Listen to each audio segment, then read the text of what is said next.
Christina, bonjour. Bonjour. On se revoit à 10 jours d'intervalle. On est aujourd'hui dans votre atelier parisien. Vous deviez nous montrer un certain nombre de choses, voilà, et notamment vos premières œuvres que vous avez commises, donc c'était à 2 Oui. ans, voilà. Alors, expliquez-nous. Alors voilà, j'avais tout juste 2 ans. Ah ouais.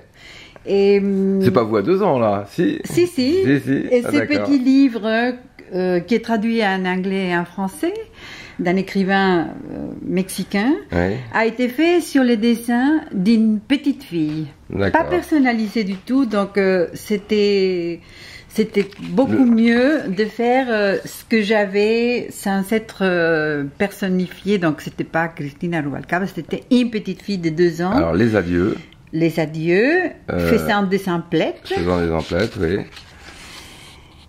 enfant en pleurs, D'accord. la sorcière. Déjà la sorcière. Déjà la sorcière, je vois que ces thèmes ont continué tout au long de ma vie, les Ouais. footballistes. D'accord. J'aime beaucoup les footballs maintenant, je Ouais. fais une chanson aussi. La déclaration d'amour, qui est toujours présente. Ouais, La course, groupe de famille, vers la fête, Pilar Lopez et Albaicín, qui est la littérature espagnole, des chiens savants, les éléphants. Mais alors, tous ces dessins avaient été conservés par vos parents? C'est-à-dire que tous ces dessins sont venus Oui. des lectures qu'on me faisait entre 2 et 4 ans. Parce D'accord. que j'étais Le un peu fantôme. turbulente et puis il n'y avait pas l'école maternelle, donc on me la chute. La chute. On me racontait des histoires, des gitanes, la danse gitane, et puis ensuite on me disait maintenant tu te mets à dessiner ce qu'on vient de te lire. Et c'est grâce à ça, et je remercierai éternellement mon père et ma mère de m'avoir mis à dessiner et à chanter lorsque j'avais justement les frayeurs. Ouais. Les boulangers arrivent, donc les mêmes thèmes, je trouve que sont présents dans mes œuvres aujourd'hui. Fillette en vélo. Sans aucune prétention, ce sont les choses que je vois, les choses qu'on me raconte, et c'est les choses de la vie, la noce, La noce. la belle dame, La fête du vent. la fête du vent. À l'école. Là, je crois que l'école arrivait bientôt pour moi. Je devais avoir 5 ans, puisque j'ai commencé à 5 ans. La famille heureuse. L'oiseau rentrant au nid. Oui. Sous la pluie.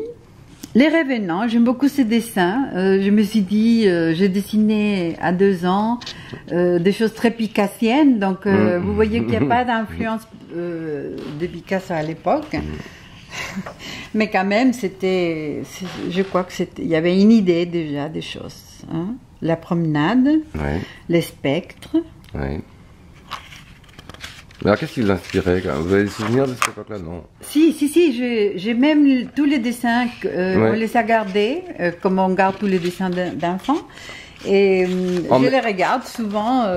En mémoire, vous conservez quand même? Oui. Je conserve même. C'est drôle, j'ai encore les souvenirs des crayons. Je me souviens les crayons qui se cassaient très facilement la pointe, Oui. et d'autres crayons qui étaient des craies plutôt, que j'aimais beaucoup parce que la couleur était beaucoup plus solide. Il y avait une matière qui persévérait, comme les noirs, les jaunes. Et d'ailleurs, je vois que ce sont les couleurs que j'utilise maintenant, que j'aime beaucoup. Soit dans les aquarelles, soit dans les tableaux où les fusains et la couleur noire est toujours présente. Donc je pense qu'on garde tout ça. Vos commentaires? Alors ça c'est un tableau que je viens de faire, que j'ai fait très souvent. C'est la lune de miel, j'adore le thème de la lune de miel. Et je vois qu'il y a toujours les couples, comme il y avait les couples... Quand j'étais toute petite, il y avait toujours mes parents ou les couples des amoureux. C'était toujours... Mais qu'est-ce qui vous inspire dans la lune de miel? C'est... J'adore l'idée d'abord du fleur bleue? ciel. Non. Non. Côté sentimental, côté oui, jour de bien, fête, non, je sais pas. Jour de fête peut-être. Jour d'amour, c'est l'amour. J'adore les thèmes romantiques. Oui. Et j'ai reviens souvent sur le couple, comme vous pouvez voir ici, par exemple, un boléro. Oui. Qui est Bésame mucho, qui est un thème que j'ai fait aussi bien à l'huile comme je l'ai fait sur les céramiques que vous pouvez voir. Qu'on va voir après, oui. Alors les chiens en bas, pourquoi? Parce qu'au Mexique, il y a toujours beaucoup de chiens. Oui. Il n'y a pas de contrôle de natalité chez les chiens, et vous verrez que dans tous mes tableaux, il y a toujours des chiens, parce que c'était un animal qui était très présent dans mon enfance. Il y a toujours quelqu'un qui me disait attention avec les chiens, attention avec les chiens. Je vais dire les chiens qui sont dans la rue. Donc il fallait toujours faire attention aux chiens, parce que souvent ils avaient de la rage ou ils n'étaient pas vaccinés. Donc c'est quelque chose qui est resté. Et aussi ils ont beaucoup de personnalité, les chiens mexicains. C'est pas comme les chiens français qui sont toujours très toilettés. Ils sont plus sauvages, voilà. Ils sont beaucoup plus sauvages, Ouais. ils ont beaucoup plus de personnalité, je dois dire, même s'ils sont peut-être dangereux, mais... Et moins bien traités peut-être. Pardon ? Moins bien traités peut-être aussi. Il y a quelques-uns qui sont moins bien traités, évidemment, mais il y a souvent aussi beaucoup plus de liberté, et je les vois marcher dans la rue, parfois sans savoir les mimétismes qu'ont les chiens ici. En France, souvent, qui se ressemblent à leur propriétaire. Souvent, c'est sympathique, mais souvent, pour moi, c'est trop parfois. Et j'aime bien voir ces chiens qui sont dans les coins des rues, ou dans les ruelles, ou dans les petits villages, parfois misérables, parfois souffrants, mais parfois aussi très contents et très heureux d'être en pleine libre. liberté. Voilà. Et ça, j'apprécie beaucoup. Donc, les chiens seront toujours présents. Ah, vous vouliez me montrer sous la toile des photos? Ben, c'est des photos de... Ouais. Ça, c'est mon père et ma mère.